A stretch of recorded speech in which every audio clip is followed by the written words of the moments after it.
Morning, everybody. Stone here with Homestead. You can see that it's kind of sort of morning out there, and boy, it is icy. The stars were actually out last night, which is beautiful up here. However, it means icy roads, bad conditions. Anyway, morning coffee. And talking to my son and thinking about things that need to get done or we want to get done. I brought up a topic that I want to share with you, especially if you haven't made the leap out to a homestead property or begun project where you're at. Something that's really critical for a successful homestead: planning. A lot of people do not plan, or they do not plan effectively. We have the advantage of a couple of decades of military experience to know how good and bad planning works. But if you're at the stage where you know you're going to do this, but you haven't quite made the leap yet, you haven't got your property, or perhaps you have your property and you haven't moved out to it yet, take your time and make a plan. Feed your brain, study, learn everything you can, but a few things that I would highly recommend. Walk your land. Not only do you need to know where your corner pins are and your boundaries, but you need to consider things like the elevations, the slope of the land, the grade, whatever term you want to use. Which way does the water flow? Not only your surface water, but where's your groundwater? You can have a beautiful piece of land with just a slight grade on it, and if you put your house, cabin, whatever you're going to do, if you put it at the bottom of that, because that's where your road access is, or your perfect open space in your one piece of pasture, you're going to have to deal with water flow. You're going to have to deal with drainage and mounding and swells. Be prepared for floods. Know your land. Know how it flows. Know which way is south for your sun exposure. Know which way is north, especially if you're on the northern tier of the United States or up in Canada. The north winds are brutal, very cold. Know these things before you jump in. Now, if you do something like we did and we bought a pre-existing home, granted it's a very old farmhouse, and we have infrastructure like the barn and the shop and whatnot, take a good hard look at where those buildings are located. You can't pick them up and move them. Well, you can this day and age, but it would cost you more than you probably paid for the whole place. Pay attention to where they're located and consider the things that you can adjust to make it the way you like it. Where's your driveway run? Would you put the driveway in a different direction? Would you run it to the opposite side of the house than where it is? The other consideration with pre-existing and building is where are things located in relation to each other on the property, or where will you put them on the property in relation to one another? One of the basic rules has always been, going back to pre-modern homestead, distance from the house. In this day and age, we're so used to convenience and comforts, and we think nothing of,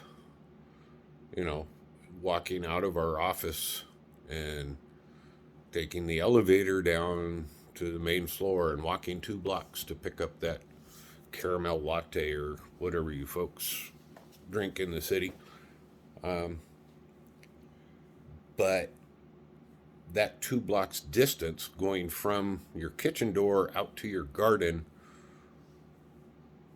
for a lot of people, suddenly becomes too much. It's too far to walk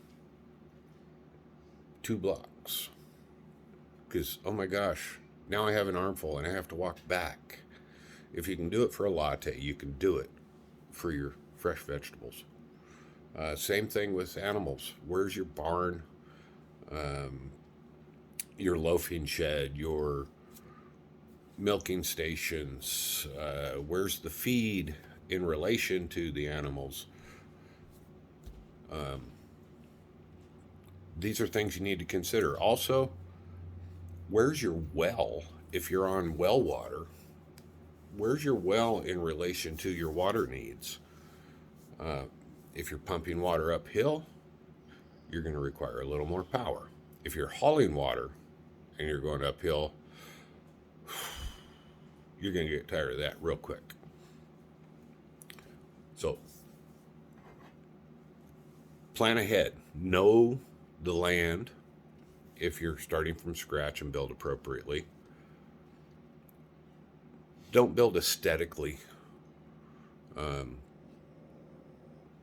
Okay, don't just build aesthetically.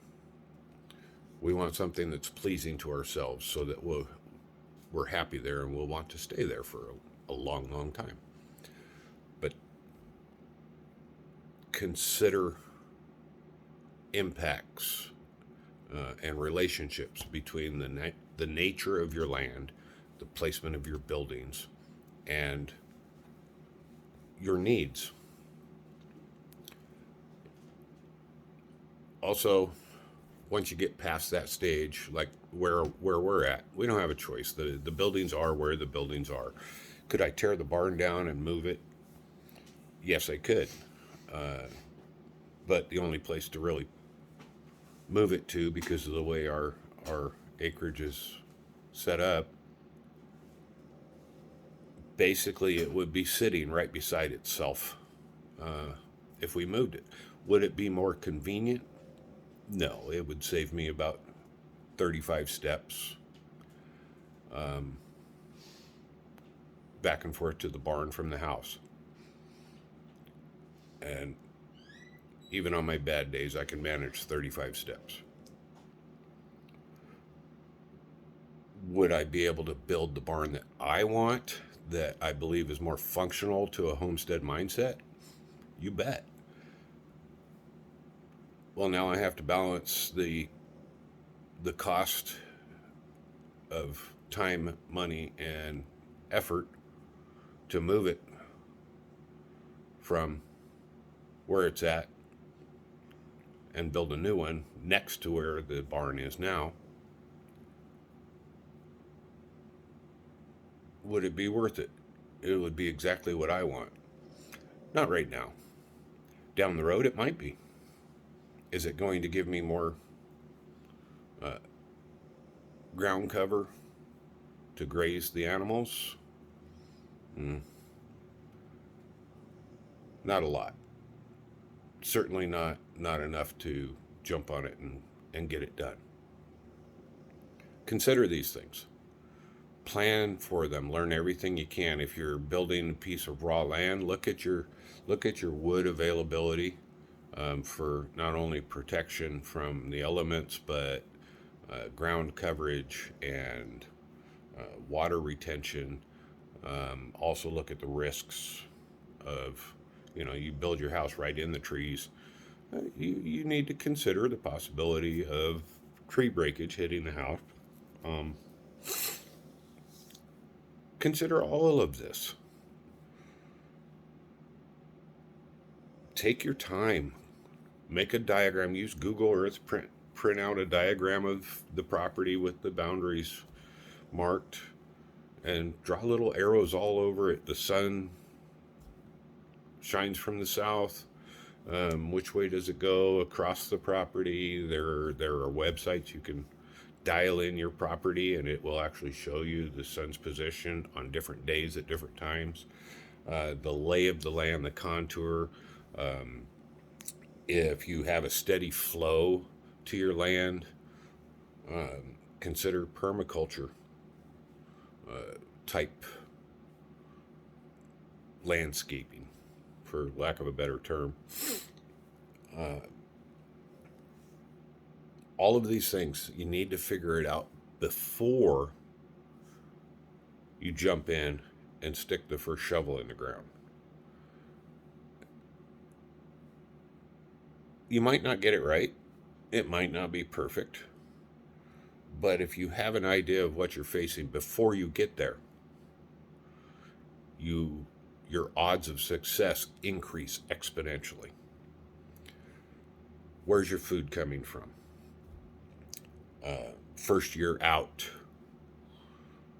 if you're moving into a place in September, even if it's a pre-built homestead, September, October, you're not going to have time to put in that garden. If you're bringing in chickens so that you have eggs and or meat, where are you going to put them? And prioritize feeding them, especially if you're moving into winter. What's your heat source? Are you going to bundle up in your quilts and blankets and Arctic parka through your first month or so if it's wintertime? What are the hazards? Are there rock drop-offs? Are there sinkholes? Is there a flood zone? Is there a pond on the property and you need to mitigate the risk of overflow or mosquito infestation?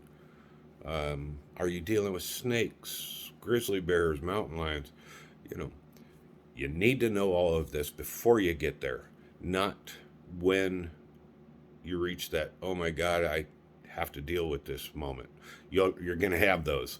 I don't care how perfect you are, you're going to get those. You're going to run into, oh my God, because nature doesn't play our game when you're homesteading. You play her game. Excuse me. So, plan ahead. What's that saying? Those who fail to plan to fail. Very, very accurate, especially in this lifestyle. So make your plans. Plan as detailed as you can, as far ahead as you can, and be willing to adjust those plans. I'm going to go enjoy my coffee before I start my day. You guys have an amazing day. Do something good for yourself and share it with others. Talk to you soon. Bye.